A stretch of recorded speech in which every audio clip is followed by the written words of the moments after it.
భారత ప్రధాని నరేంద్ర మోడీ జాతిని ఉద్దేశించి మాట్లాడుతున్నారు. లైవ్ చూద్దాం. अब दूर हो गई है जो सपना सरदार वल्लभ भाई पटेल का था, बाबा साहब आंबेडकर का था, डॉक्टर श्यामा प्रसाद मुखर्जी का था, अटल जी और करोड़ों देशभक्तों का था। वो सपना अब पूरा हुआ है।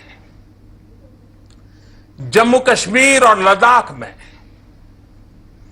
एक नए युग की शुरुआत हुई है। अब देश के सभी नागरिकों के हक भी समान है और दायित्व भी समान है। मैं जम्मू कश्मीर के लोगों को,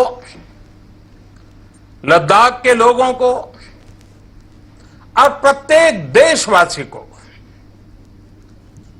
हृदयपूर्वक बहुत बहुत बहुत बधाई देता हूं।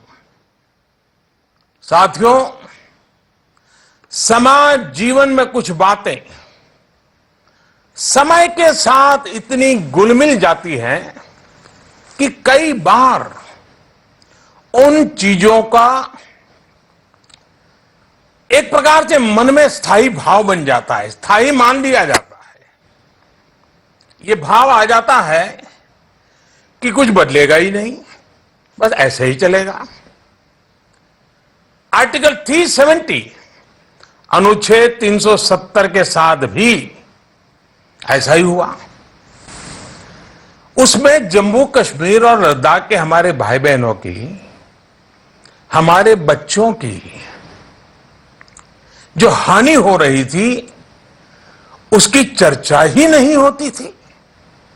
हैरानी की बात यह है कि आप किसी से भी बात करें तो कोई यह भी नहीं बता पाता था कि अनुच्छेद 370 से जम्मू कश्मीर के लोगों के जीवन में क्या लाभ हुआ।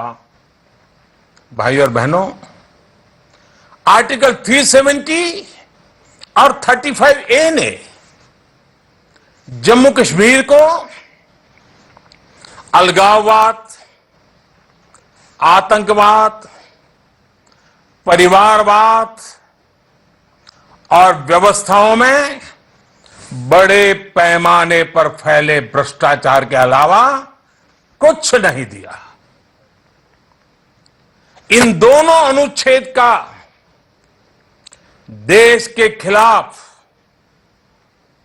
कुछ लोगों की भावनाएं भड़काने के लिए पाकिस्तान द्वारा एक शस्त्र के तौर पर इस्तेमाल किया जा रहा था। इसकी वजह से पिछले 3 दशक में लगभग 42,000 निर्दोष लोग, 42,000, यह आंकड़ा किसी की भी आंख में से आंसू ला देता है। 42,000 निर्दोष लोगों को अपनी जान गंवानी पड़ी। जम्मू कश्मीर और लद्दाख का विकास उस गति से नहीं हो पाया जिसका वो हकदार था। अब व्यवस्था की ये कमी दूर होने से जम्मू कश्मीर और लद्दाख के लोगों का वर्तमान तो सुधरेगा ही, उनका भविष्य भी सुरक्षित होगा। साथियों, हमारे देश में कोई भी सरकार हो, वो संसद में कानून बनाकर देश की भलाई के लिए काम करती है। किसी भी दल की सरकार हो, किसी भी गठबंधन की सरकार हो, ये कार्य निरंतर चलता रहता है। कानून बनाते समय संसद में काफी बहस होती है, संसद के बाहर भी बहुत चर्चा होती है, चिंतन मनन होता है, उसकी आवश्यकता, उसके प्रभाव को लेकर गंभीर पक्ष रखे जाते हैं। इस प्रक्रिया से गुजरकर जो कानून बनता है वो पूरे देश के लोगों का भला करता है, लेकिन कोई कल्पना नहीं कर सकता कि संसद इतनी बड़ी संख्या में कानून बनाए और वो कानून देश के एक हिस्से में लागू ही ना हो। यहां तक कि पहले की जो सरकारें एक कानून बनाकर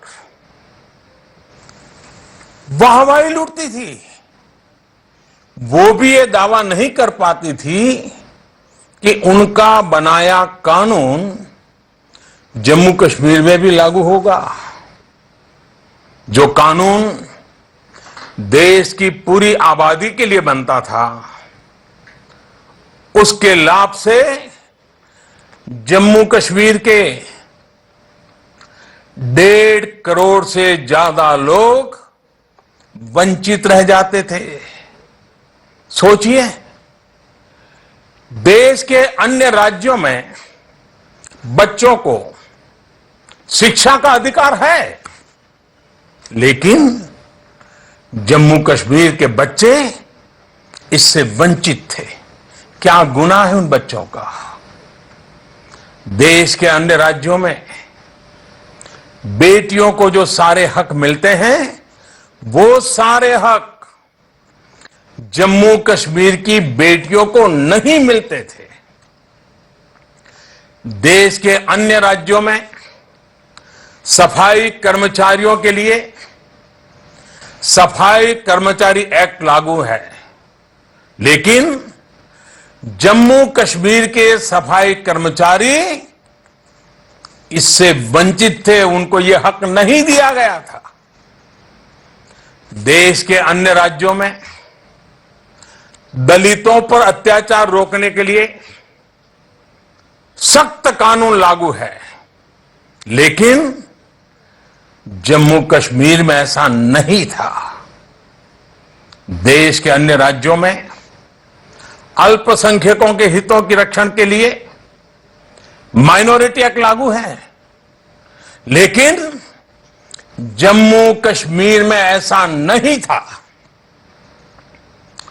देश के अन्य राज्यों में मजदूरों के लिए, श्रमिकों के हितों की रक्षा के लिए मिनिमम वेजेस एक्ट लागू है, लेकिन जम्मू कश्मीर में काम करने वाले श्रमिकों को यह सिर्फ और सिर्फ कागजों पर ही लटका हुआ मिलता था।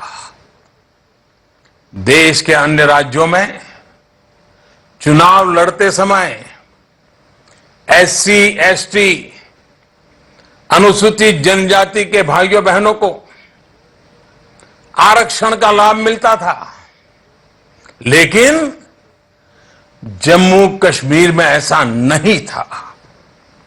साथियों, अब आर्टिकल 370 और 35A बीते हुए इतिहास की बात हो जाने के बाद उसके नकारात्मक प्रभावों से भी जम्मू कश्मीर जल्द बाहर निकलेगा, इसका मुझे पूरा विश्वास है। भाई और बहनों, नई व्यवस्था में केंद्र सरकार की यह प्राथमिकता रहेगी कि राज्य के कर्मचारियों को, जिसमें जम्मू कश्मीर की पुलिस भी शामिल है, उन सबको दूसरे केंद्र शासित प्रदेश के कर्मचारियों और वहां की पुलिस के बराबर की सुविधाएं मिले।